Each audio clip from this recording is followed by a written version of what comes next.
It was late April in southern Maryland, a stretch of rolling farmland and quiet suburbs where spring usually came soft and easy. The dogwoods were in bloom, the grass was greening up, and families were getting ready for the weekend. Nobody in La Plata thought about tornadoes, not really.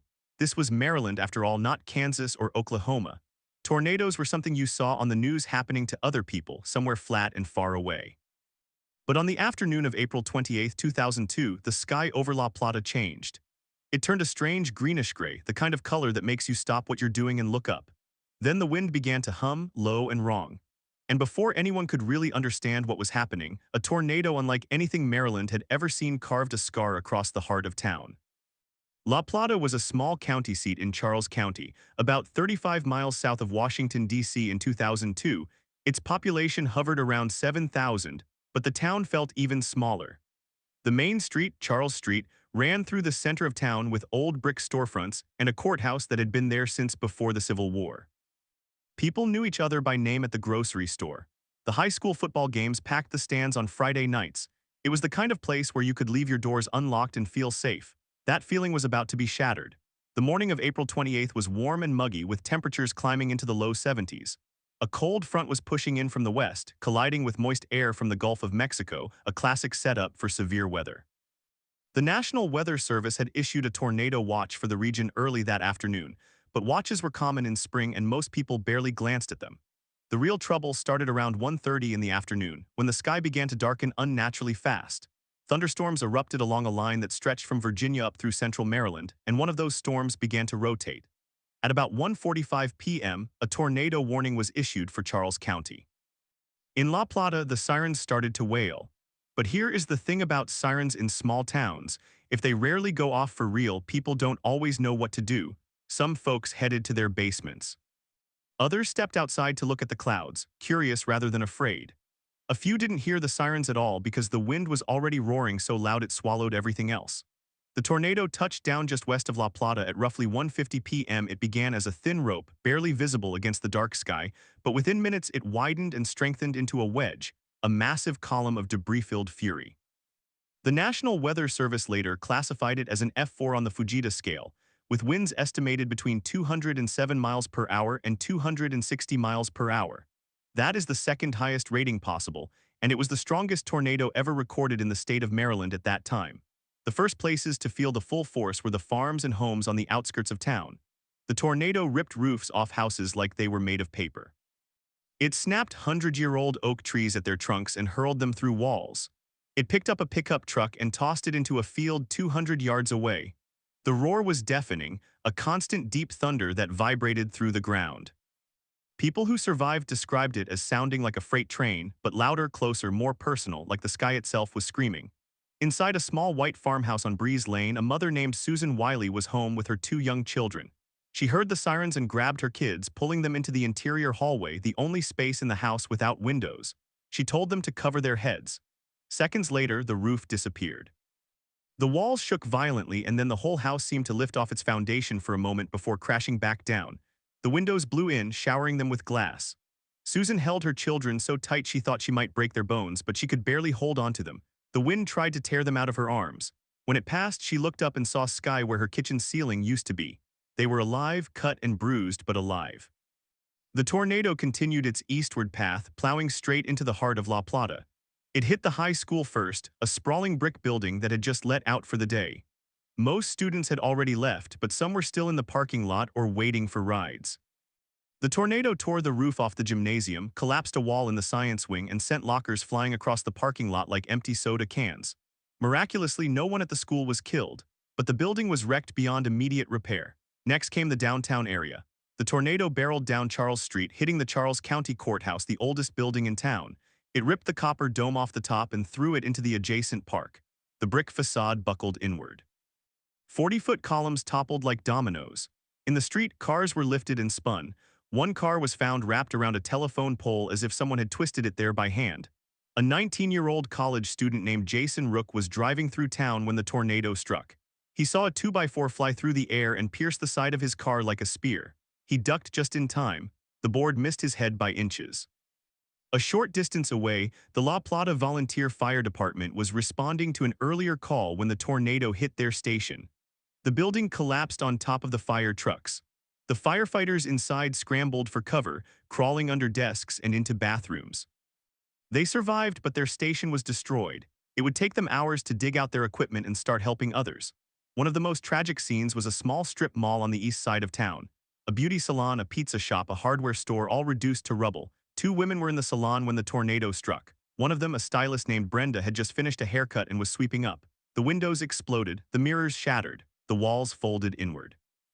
Brenda was thrown against a shelf of shampoos and conditioners, and a heavy cabinet fell on her leg, pinning her. The other woman, a customer named Margaret, was huddled in the bathroom when the ceiling collapsed on top of her.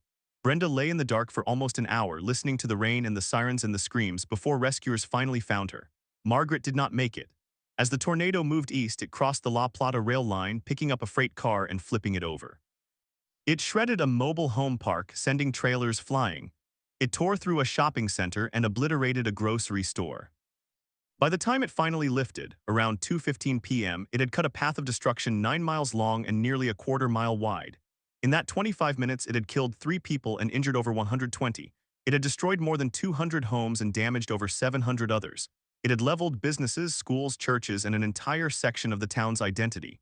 The immediate aftermath was chaos. The power was out across the whole region. Telephone lines were down. Cell towers were damaged.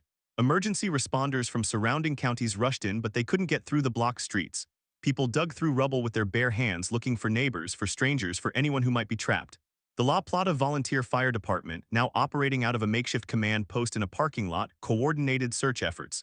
Medical teams set up triage in the parking lot of a Wawa convenience store. The injured were treated on blankets spread over the pavement. Helicopters landed on the football field behind the ruined high school, airlifting the most critical patients to hospitals in Washington, D.C. In the first few hours, the stories of survival and loss began to surface. A man named Charlie Parker had been working in his garage when the tornado hit. He threw himself under his workbench and the garage came down around him. He was buried under lumber and tools but could breathe through a small pocket of air. He could hear his wife calling his name, but he couldn't answer because his mouth was full of dust and splinters. It took rescue workers 40 minutes to dig him out. He walked away with a broken arm and a deep gash on his forehead, but he walked away. An elderly woman named Ruth Adams was in her living room when the tornado tore her house apart. She was thrown into her backyard and landed in a flower bed, dazed but alive. Her home was completely gone, not a single wall standing.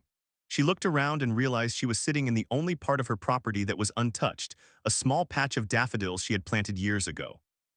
She told a reporter later that she thought the flowers had saved her, that they had broken her fall and maybe even cushioned her landing.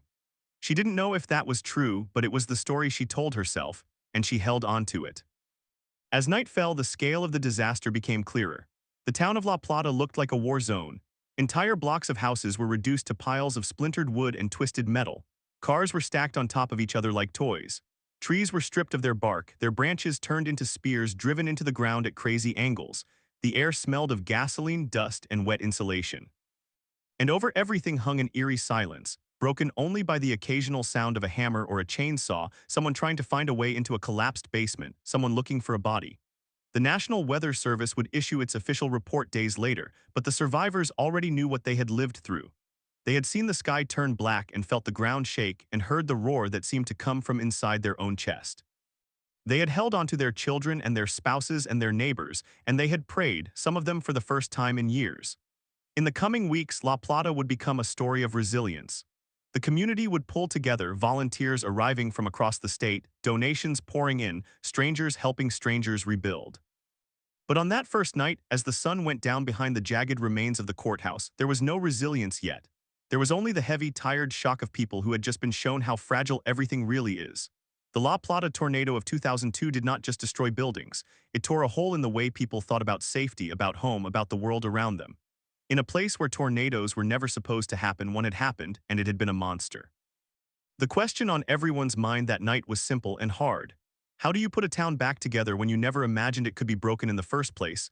They didn't know it yet, but that question would define the next chapter of La Plata. The answer would not come quickly, and it would not come easily. It would come in pieces, in small moments of grace and grit, in the hands of strangers and the resolve of neighbors. By sunrise on the first full day after the tornado, the town looked like a wound that hadn't stopped bleeding. The sky was a pale, washed-out blue, and the air smelled of wet wood and diesel fuel. Rescue crews had worked through the night, pulling people from collapsed houses and overturned cars. The last trapped survivor had been found just before dawn, a teenage boy who had been hiding in a bathtub when his house folded around him. He was dehydrated, bruised, and covered in scratches, but he was alive. His mother had been found hours earlier, sitting on the curb outside the rubble, weeping. When they brought her son out on a stretcher, she collapsed in the arms of a paramedic. That day, the Red Cross set up a shelter at the local church, but most people didn't go there. They stayed near their homes, sifting through what was left, looking for photographs, jewelry, anything that still held meaning. A woman named Carol Patterson spent 3 hours digging through the wreckage of her living room. She found her wedding album under a collapsed bookshelf, the pages soaked but still intact. She sat down on a pile of splintered wood and cried, holding the album against her chest like a baby. She told a reporter that she didn't care about the house. She cared about the memories, and somehow she had saved them. The Red Cross brought in mobile kitchens, and volunteers from as far away as Pennsylvania showed up with sandwiches and bottled water. The Salvation Army set up a tent near the courthouse, offering coffee and prayer. Utility crews worked around the clock to restore power, but in some areas it would be more than a week before the lights came back on. And even then, many homes no longer had walls to hold the wires. The National Weather Service sent a team of meteorologists to survey the damage. They walked the entire path of the tornado, measuring the width of the debris field, studying the way trees had been snapped and twisted, examining the marks left on steel beams and concrete foundations. They classified the tornado as an F4 on the Fujita scale, with wind speeds estimated between 207 and 260 miles per hour. That made it one of the strongest tornadoes ever recorded in the state of Maryland. And it was the deadliest tornado to hit Maryland in more than 75 years, since the 1926 tornado that killed 24 people in La Plata itself. The coincidence was chilling. The same small town, struck twice by catastrophic twisters almost 8 decades apart. The scientists also noted something unusual about the La Plata tornado. It had formed in an environment that typically suppressed tornado development. The Mid-Atlantic region was not known for violent tornadoes. The topography, the humidity patterns, the way the jet stream usually behaved, all of it made strong tornadoes rare. But on that April afternoon, the conditions had aligned just right or just wrong to create a monster. The storm had come from a line of thunderstorms that grew explosively in the warmth and moisture of the day. A strong wind shear had twisted the updraft, and before anyone knew what was happening, a funnel cloud had touched down. It was a perfect storm in the worst possible way. In the weeks that followed, the town of La Plata became a case study for meteorologists and emergency managers. They studied the radar data, the damage patterns, the survival stories. They learned that the tornado had actually been on the ground for most of its 9-mile path, not skipping and hopping like many tornadoes do, but staying in constant contact with the earth, grinding everything in its path. They learned that the roar had been heard from miles away, that the pressure drop had been so sudden that some people reported their ears popping before the wind even arrived. But for the people of La Plata, science was not the point. The point was survival. The point was rebuilding. And that began, as it always does, with small human gestures. A group of high school students whose own school had been destroyed organized a cleanup crew. They showed up at the homes of elderly residents carrying rakes and shovels and garbage bags. They worked for hours under the hot sun, hauling away debris, clearing driveways, picking up shards of glass. A girl named Emily, a sophomore who had lost her own house, spent an entire day helping a retired couple they had never met. The couple had no children nearby, no family to call. They had been sitting on a crushed sofa in their front yard, staring at the hole where their home used to be. Emily walked up to them, asked if they needed help, and then worked until her hands blistered. When she finally went home to her family's tent in the church parking lot, she told her mother that she had learned something. She had learned that helping someone else was the only way to stop feeling helpless. The town's mayor, a soft-spoken man named Bill Wild, became a symbol of that resilience. He had lost his own home in the tornado. He and his wife had been at a meeting when the storm hit, and when they returned, their house was gone. Everything inside it, clothes, furniture, photo albums, Christmas ornaments, all of it was scattered across 2 acres of farmland. Mayor Wild stood in the middle of the wreckage wearing a borrowed suit and gave a press conference. He did not cry. He did not ask for sympathy. He said only that La Plata was a strong town and that they would rebuild. He said that the tornado had taken their houses but not their spirit. And then he went to work. The Federal Emergency Management Agency arrived within days. They set up a mobile office in a strip mall that had somehow survived the storm. They processed applications for assistance, handed out checks for temporary housing, and connected people with contractors. But the bureaucracy was slow and many families could not wait. They moved in with relatives or they rented apartments in neighboring towns. Some never came back, but others returned with a fierce determination. A group of residents formed a neighborhood committee to oversee the rebuilding process. They held meetings in a tent, sitting on folding chairs, drinking coffee from a thermos. They talked about building codes, about making sure the new homes were stronger than the old ones. They talked about installing safe rooms, about reinforcing walls, about using hurricane straps and impact-resistant windows. They talked about planting trees that would not become projectiles in the next storm. And they talked about the fact that there would be a next storm because that was the nature of living on the East Coast. The question was not if another tornado would come. The question was whether they would be ready. The state of Maryland took notice. The La Plata tornado prompted a statewide review of tornado preparedness. Schools updated their emergency plans. The National Weather Service improved its warning systems. The government began funding the installation of tornado sirens in rural areas that had never had them before. And the town of La Plata itself became a model for disaster recovery, with guidelines that would be used in other communities across the country. But none of that happened quickly. In the first month, the town was a construction zone. The sound of hammers and saws replaced the roar of the wind. The air, once filled with the smell of dust and fear, now carried the scent of fresh lumber and paint. Piece by piece, the town began to reassemble itself. One of the first buildings to reopen was the La Plata Volunteer Fire Department, operating out of a temporary prefabricated structure. The firefighters who had lost their station were back on duty within days. They drove borrowed trucks and used borrowed equipment. They responded to calls, helped with search and rescue, and continued to serve the community they had sworn to protect. When their new station was finally built, 10 months later, it was dedicated with a simple ceremony. The chief stood in front of the building, looked at the crowd of tired, grateful faces and said, "This is not a building, this is a family." And there was not a dry eye in the crowd. The high school was rebuilt as well, but it took longer. Classes were held in temporary trailers for an entire school year. The students called it Trailer High. They complained about the cramped classrooms and the lack of a gym, but they also adapted. They held pep rallies in the parking lot. They played basketball on an outdoor court. And when the new school finally opened, with a reinforced structure and a safe room large enough to hold the entire student body, the first assembly was a moment of silence for the 3 people who had died in the tornado. Their names were etched into a plaque in the main hallway. John P. Casey, 48 years old, a father of 2, killed when his truck was thrown into a tree. Margaret E. Burns, 57, a grandmother, killed in the beauty salon. And a third victim, whose name often went unspoken because the family asked for privacy.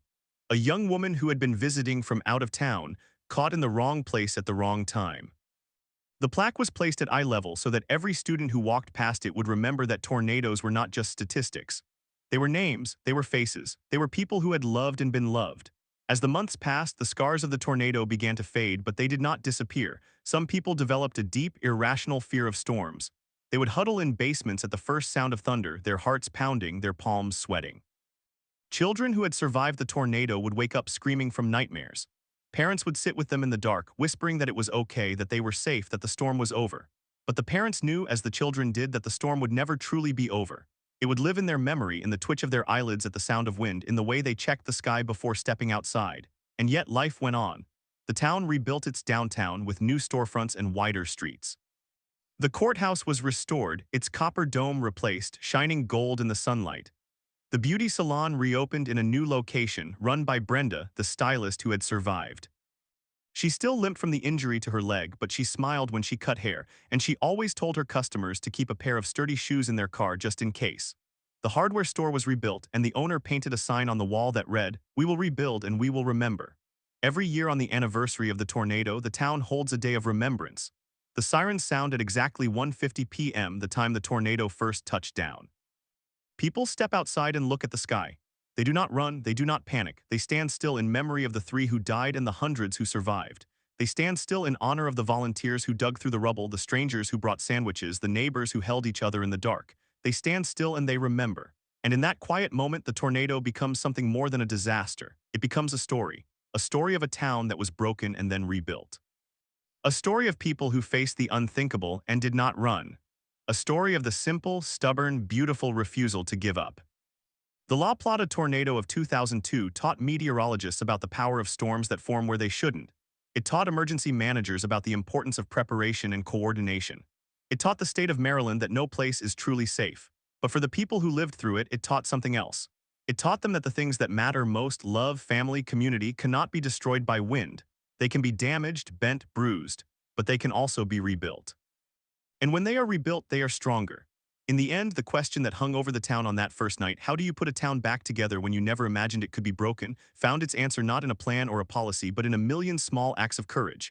A woman holding on to her children, a student helping a stranger, a mayor standing in the rubble without a home, a firefighter driving a borrowed truck, a town that refused to let the wind have the last word.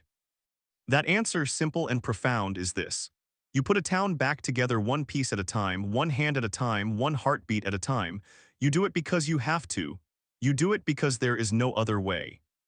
And you do it because in the end, the human spirit is the one thing that no tornado can ever tear apart. And yet, even as the town rebuilt its physical structures, there was another kind of rebuilding happening beneath the surface. It was the rebuilding of trust, of faith, of the quiet belief that the world made sense. That was the hardest foundation to lay. Because a tornado does not just destroy houses. It destroys the invisible architecture of a life, the assumption that tomorrow will look like today, the belief that the ground beneath your feet is solid. And once that assumption is shattered, it cannot be repaired with nails and plywood. It must be rebuilt inside the human heart slowly, one moment of safety at a time. In the months after the tornado, the professional counselors who had come from as far away as Baltimore and Washington, D.C. packed up and left. They had done their work, handed out pamphlets on post-traumatic stress, led group therapy sessions in the community center. But the real healing, the kind that happens over cups of coffee in a neighbor's kitchen, was just beginning. It started with small conversations. A woman who had lost her roof would meet a man who had lost his car, and they would talk about the day, not the event itself but the small details, the way the air smelled, the sound of the train whistle that seemed to grow from a distant hum into a deafening roar, the strange silence after it passed, not the silence of peace but the silence of shock, like the whole world had forgotten how to breathe. These conversations became a kind of ritual. Neighbors who had never spoken before found themselves standing in driveways, leaning on shovels, talking for hours. They talked about the storm, yes, but they also talked about other things. They talked about their children, their jobs, their dreams. They talked about what it meant to live in a place where the sky could turn green and the wind could scream. And in those conversations, something unexpected happened. They began to forgive the storm, not literally, of course. There was no one to forgive.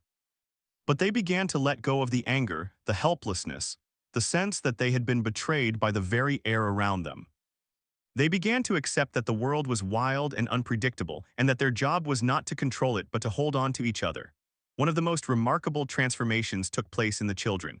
The students who had been trapped in the high school, the ones who had huddled in hallways and watched lockers fly through walls, did not simply go back to being kids. They became something more. They became witnesses. And witnesses have a responsibility. In the months and years that followed, many of these students chose to study emergency management, meteorology, engineering. They wanted to understand what had happened, not just to process it, but to prevent it from happening again. One young man, who had been a freshman when the tornado struck, went on to become a structural engineer. He specialized in designing buildings that could withstand extreme winds.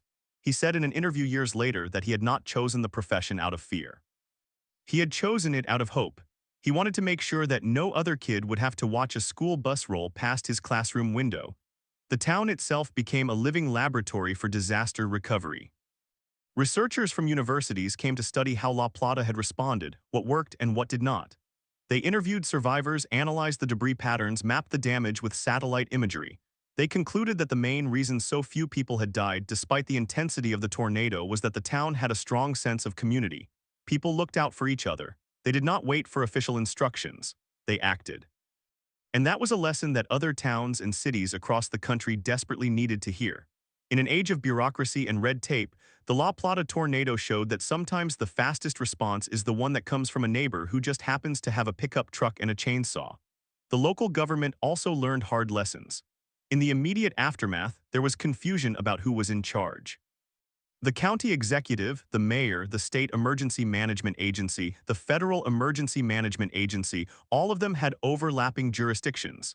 It took days to set up a unified command structure. That was a problem. And it was a problem that the officials swore would never happen again.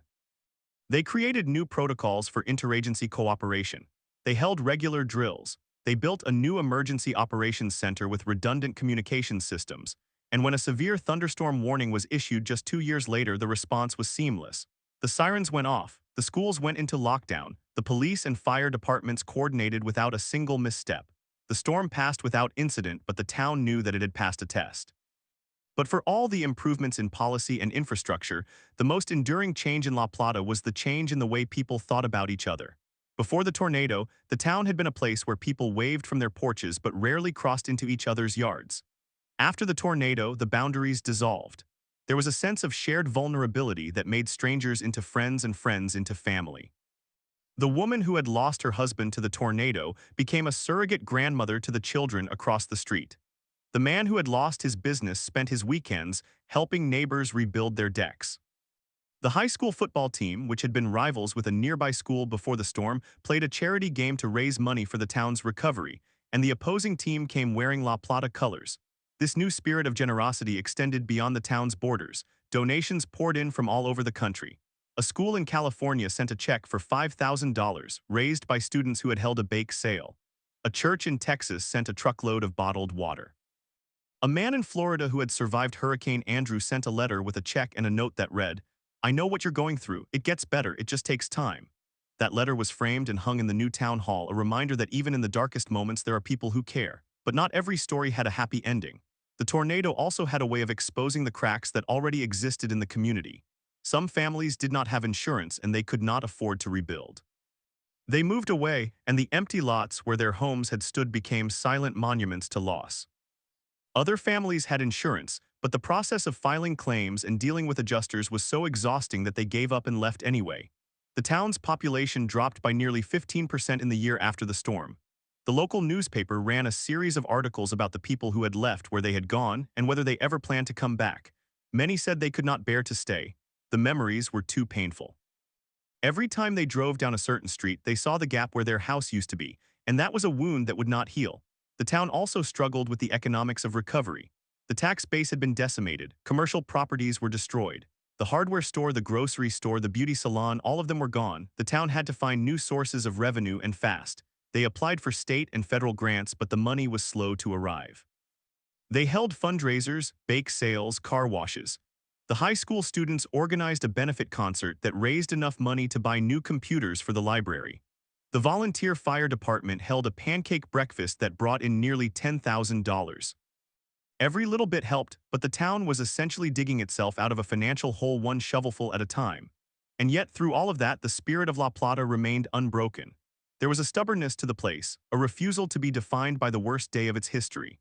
The town's official website, which had been created after the tornado as a way to share information with displaced residents, became a kind of digital diary.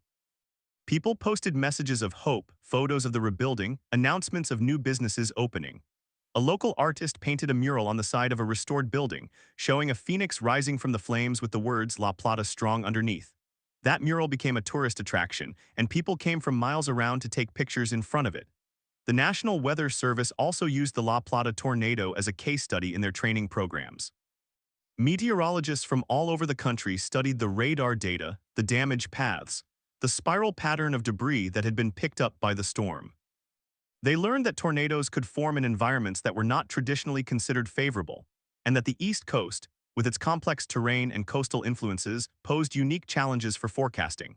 The La Plata tornado was one of the first events to be documented in detail using Doppler radar, and it helped to refine the algorithms that would later be used to issue warnings for other storms.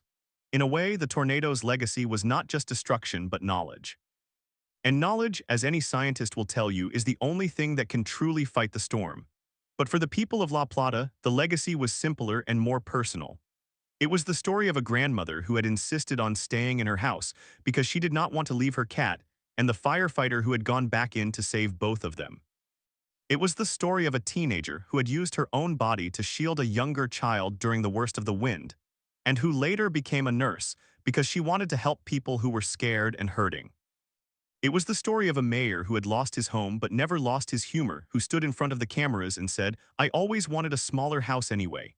It was the story of a town that had been knocked down but had gotten back up, dusted itself off, and started walking again.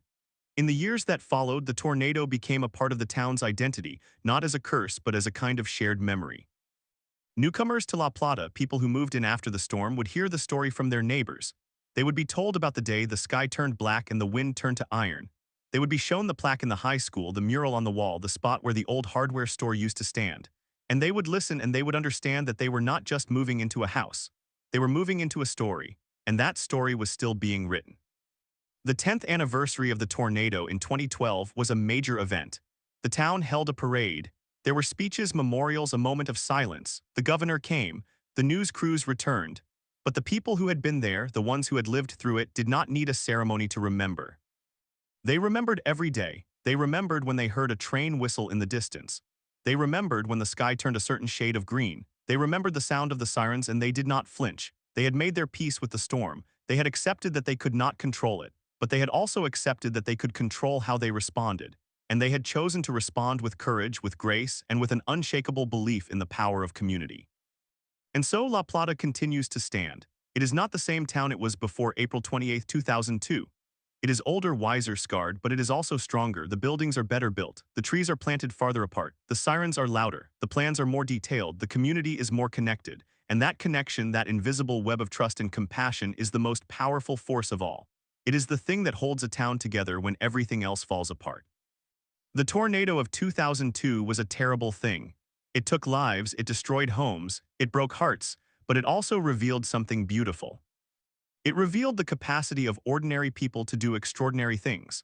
It revealed that when the wind screams and the sky falls, the human spirit does not break. It bends, it twists, it is battered and bruised, but it does not break. And that is the story of La Plata. That is the story of a town that refused to die. The last home to be rebuilt from the tornado was a small ranch house on a quiet street. It had been the home of an elderly couple who had both died in the storm. Their children, who lived in other states, had argued for years about what to do with the property. Some wanted to sell it, others wanted to rebuild. Finally, one of the grandchildren, a young woman who had been just a child when she lost her grandparents, decided to take matters into her own hands. She bought the lot from her relatives. She hired a contractor. She built a house that was almost identical to the one that had stood before, but with one crucial difference. The new house had a safe room in the basement, a concrete room with steel doors and reinforced walls. She said she built it not because she was afraid, but because she wanted to honor the memory of her grandparents. She wanted to ensure that if another tornado came, the next family who lived in that house would have a place to hide. When the house was finished, the town held a small ceremony. The mayor cut a ribbon. The fire chief shook the young woman's hand. And as the crowd dispersed, a few people lingered on the lawn looking up at the sky. It was a clear blue day, not a cloud in sight, but they knew better than anyone that you cannot judge a storm by the color of the sky. They knew that the next one could come at any time, and they knew that they would be ready, because that is what La Plata learned. That readiness is not about predicting the future. It is about preparing for the unpredictable. It is about having a plan and a backup plan and a plan for when the backup plan fails. It is about knowing your neighbors, trusting them, and helping them when they need it. It is about building a community that is not just a collection of buildings, but a living, breathing organism that can bend without breaking. In the 20 years since the tornado, La Plata has weathered many storms. Severe thunderstorms, hurricanes, winter blizzards. Each time, the sirens have sounded. Each time, the people have taken shelter. And each time, they have emerged to find that their town, though battered, is still standing. The tornado of 2002 was not the last storm to hit La Plata. It was just the first one that forced the town to define itself. And the definition they chose was resilience. So when you visit La Plata today, you will see a town that looks like any other. There are shops and schools and churches and homes, but if you look closely, you will see the details. The reinforced walls, the safe rooms, the plaques and murals, the trees that are set back from the streets, and if you talk to the people, you will hear the story. Not a story of tragedy, though there was tragedy, not a story of loss, though there was loss, but a story of a town that was given a choice to give up or to go on and chose to go on. And that is why the La Plata tornado of 2002 is not just a footnote in weather history. It is a lesson in what it means to be human. To face the impossible, to stand in the rubble, to look at a broken world and say, we will rebuild. To do it not because it is easy, but because it is necessary. To do it not because you are strong, but because you have to be. The wind will always blow. The storms will always come. But as long as there are people who refuse to let the wind have the last word, there will be hope. And hope in the end is the only thing that cannot be destroyed.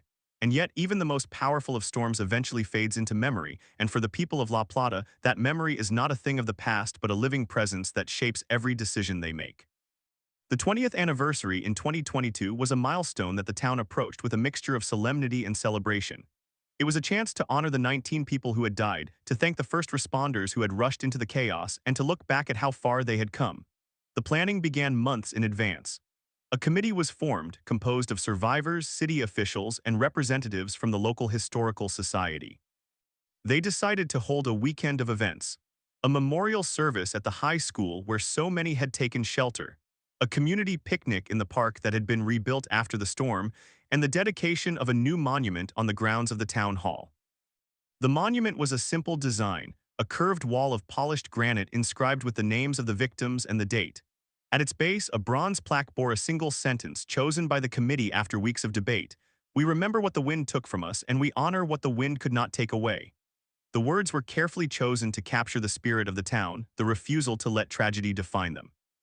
On the morning of the dedication, the sky was overcast, a low ceiling of gray clouds that made everyone glance upward with a familiar unease. But the ceremony went ahead as planned. The mayor, still the same man who had stood in the rubble 20 years earlier, now grayer and slower, stepped to the microphone and spoke without notes. He told the crowd that he had been thinking about that day for 2 decades, that he had woken up every morning with the image of the destruction burned into his mind. But he also told them that he had learned to see something else in that memory. The faces of the volunteers who had shown up with shovels and chainsaws, the truckloads of supplies that had arrived from towns they had never heard of, the phone calls from strangers offering prayers and encouragement. The mayor paused, looked at the monument, and said that the wind had tried to take their hope, but it had failed. And as he finished, a single ray of sunlight broke through the clouds, a moment of serendipity that the crowd would talk about for years. It was as if the sky itself was acknowledging their resilience. The ceremony ended with a moment of silence, and then the fire chief rang a bell 19 times, one for each life lost. The sound was clear and sharp, cutting through the air like a call to attention. And when the last note faded, the crowd began to disperse, but many lingered, touching the granite, reading the names, whispering stories to their children. One of those children was a 12-year-old boy named Marcus, who had been born 3 years after the tornado. He had grown up hearing the story from his grandmother, who had lived through it and still had a glass jar filled with twisted nails and shattered glass that she kept on her mantle as a reminder. Marcus had never seen a tornado, but he knew the signs: the sudden stillness, the green tint in the sky, the way the birds went silent. His school conducted regular drills, and his house had a safe room in the basement stocked with water bottles, flashlights, and a battery-powered radio. For Marcus, preparedness was not a fear but a routine, as normal as brushing his teeth or doing his homework. He did not think of himself as scared, he thought of himself as ready, and that readiness was the greatest legacy of the tornado. In the years following the storm, La Plata became a model for other communities across the country. The town's emergency management office, which had once been a one-person operation, grew into a full-fledged department with a dedicated staff and state-of-the-art equipment. The sirens were upgraded, placed on taller poles, and equipped with backup batteries. The school system integrated weather education into the curriculum, teaching children about the science of storms and the importance of having a plan. The local newspaper ran an annual feature every April, reminding readers to check their supplies and review their evacuation routes. And the town council passed an ordinance requiring all new homes and major renovations to include a storm shelter or a reinforced safe room. That ordinance had been controversial at first. Some residents argued that it was too expensive, that it would drive up housing costs and discourage development. But after a particularly close call in 2014, when a supercell thunderstorm passed within a mile of the town, the arguments died down. People realized that the price of a safe room was nothing compared to the weight of a lost life. And over time, the ordinance became a source of pride, a tangible symbol of the community's commitment to protecting itself. Real estate agents began listing safe rooms as a selling point, and homebuyers actively sought out houses that had them. In a strange way, the tornado had given La Plata something that most towns didn't have: a built-in insurance policy against the worst that nature could throw at them. But the changes went beyond infrastructure. The tornado had also changed the way the town thought about community. Before the storm, La Plata was a place where people knew their neighbors but kept to themselves. After the storm, that changed. The shared trauma had broken down the barriers that usually separate people. Strangers became friends. Friends became family. The annual Tornado Remembrance Picnic, which started as a small gathering in someone's backyard, grew into a town-wide event that drew thousands of people. They would set up grills and tables in the park, share potluck dishes, and spend the afternoon talking, laughing, and remembering. The event was not morbid, it was joyful. It was a celebration of survival, and it was also a reminder of the fragility of life. The tornado had taught them that everything could change in a matter of minutes, that the world could be rearranged without warning. And that knowledge made them more present, more grateful, more willing to say the things that needed to be said. People started writing letters to their loved ones telling them they were loved. They started making amends for old grudges, letting go of resentments that had festered for years. They started living with a sense of urgency that was not frantic but focused. They understood that time was not a luxury and they did not want to waste it. One of the most poignant examples of this was the story of the La Plata Community Center. The building had been a small church before the tornado, but it was destroyed in the storm. The congregation, which had lost several members, decided not to rebuild the church as it had been. Instead, they used the insurance money and donations to construct a new building that would serve the entire community, not just their own members. The building had a large multi-purpose room, a commercial kitchen, and of course a safe room in the basement. It was used for potlucks, holiday parties, and blood drives. It was used for after-school programs and senior citizen gatherings. And it was used as a shelter during severe weather, a place where people who did not have their own safe room could go when the sirens sounded. The church had become something more than a place of worship. It had become a symbol of the town's commitment to taking care of each other, and that commitment extended beyond the borders of La Plata.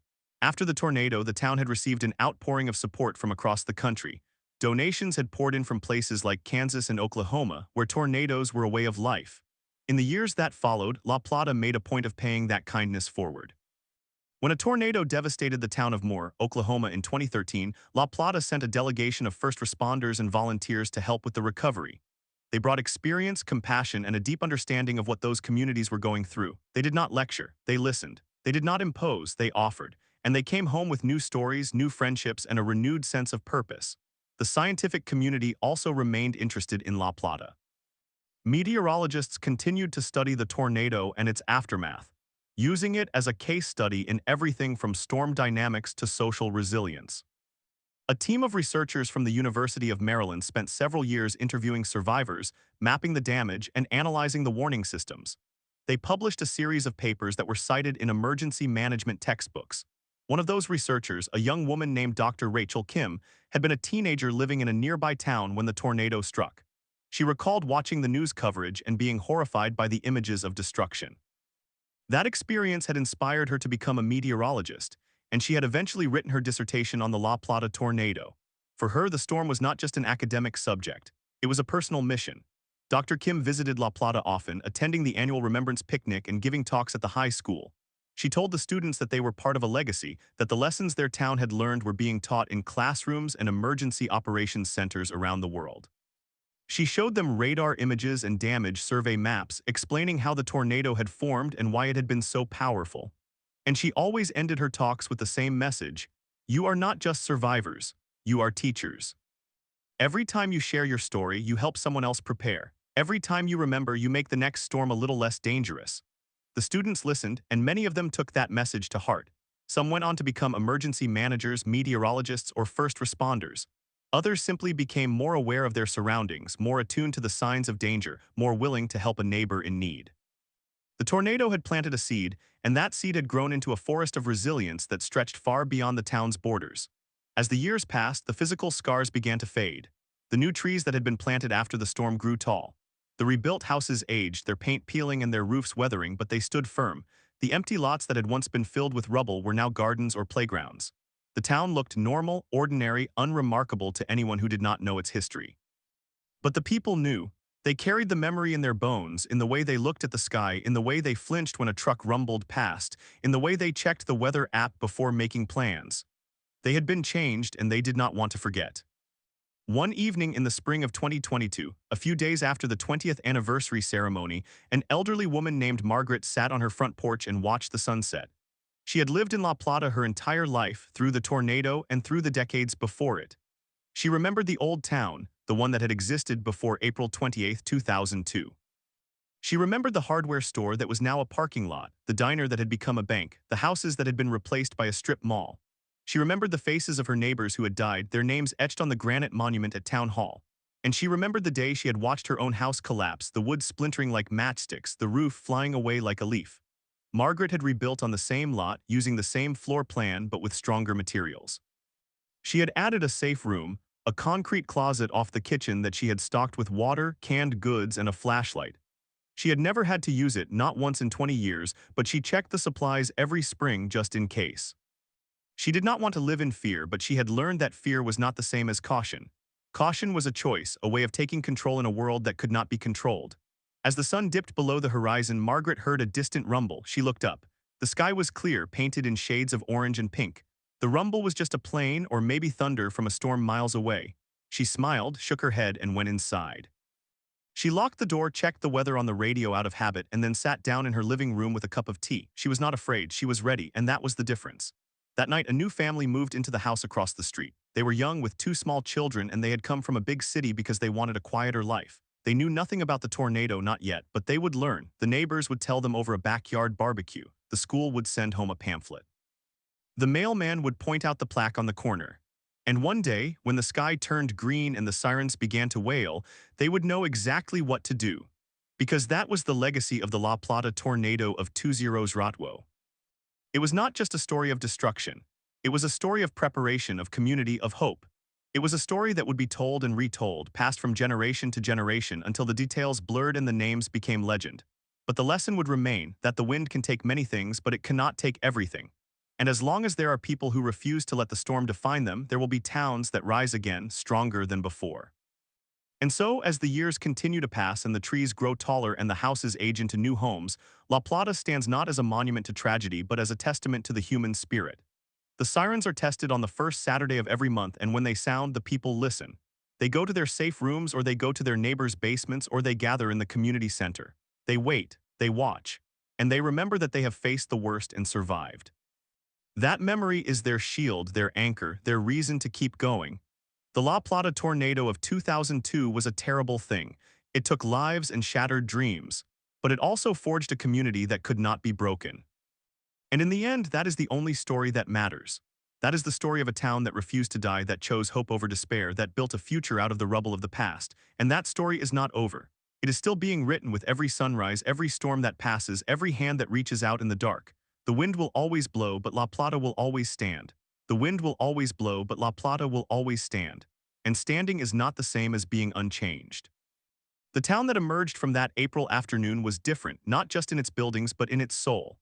It had learned to listen to the sky, to read the warnings that had once seemed like background noise.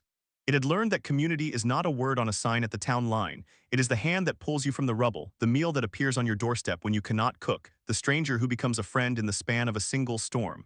That kind of knowledge does not fade.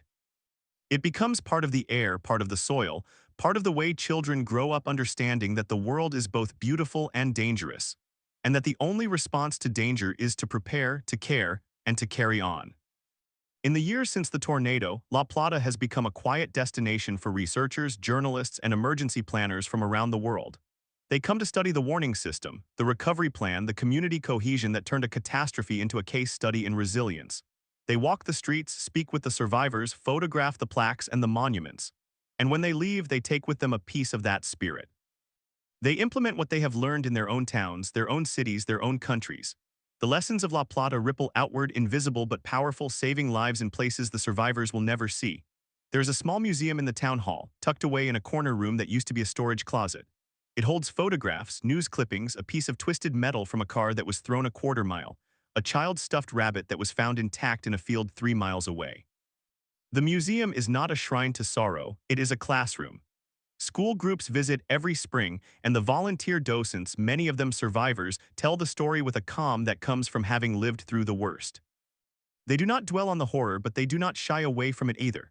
They simply explain what happened, what was lost, what was found, and what was learned. And at the end of every tour, they ask the children one question: what would you do if the sirens went off right now? The children answer, and the docents nod, and the lesson is passed on. 20 years after the tornado, La Plata held a celebration, not a memorial. There were no somber speeches, no tearful remembrances. There was a block party with a live band, a barbecue, and a fireworks display that lit up the sky in reds and blues and golds.